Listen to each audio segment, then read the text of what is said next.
Bismillahirrahmanirrahim. Assalamualaikum warahmatullahi wabarakatuh. Hello, ladies and gentlemen.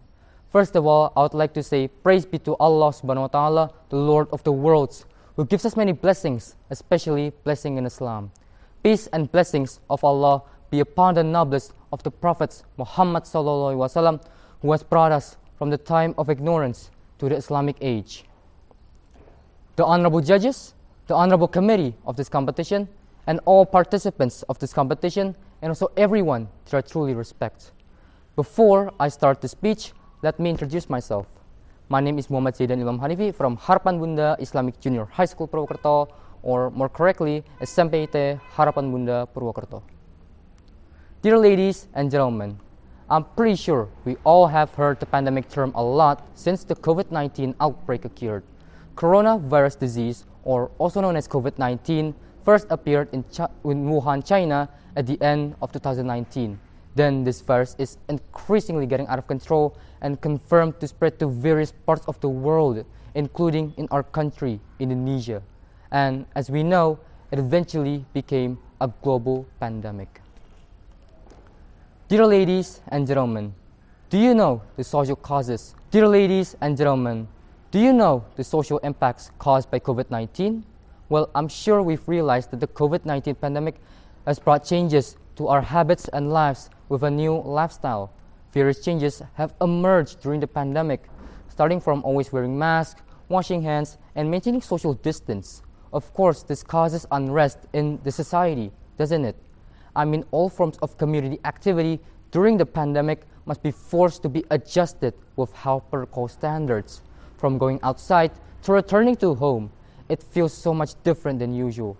However, though, these new habits both have disadvantages and disadvantages.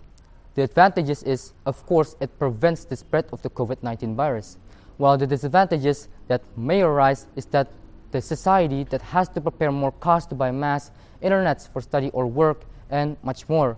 Apart from that, people become less social with each other directly.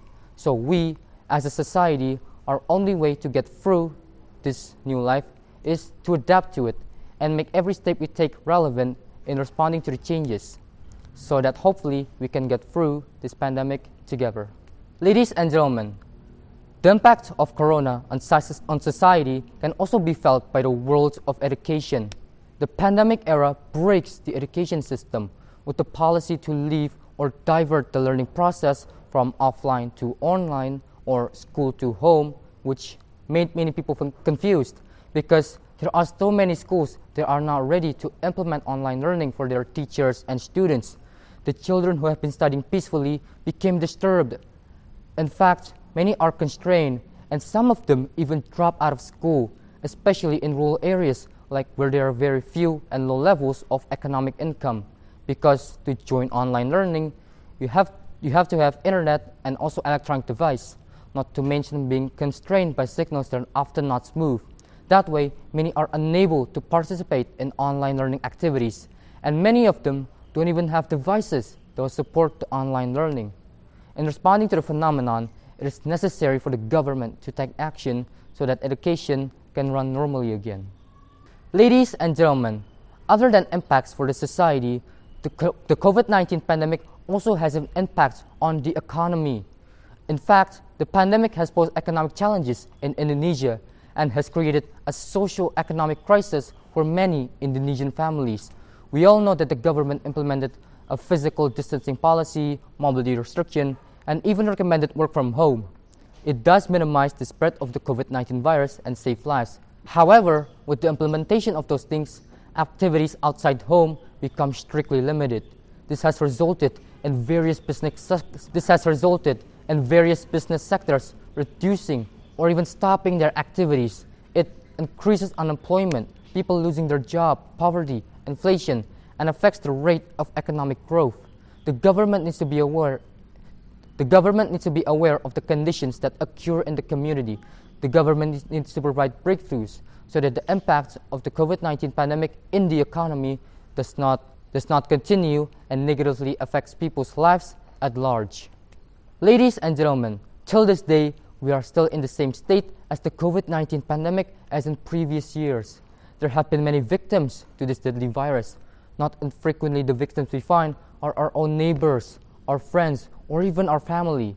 I know that we're all probably tired and bored of this condition right now, tired by the pandemic coronavirus COVID-19.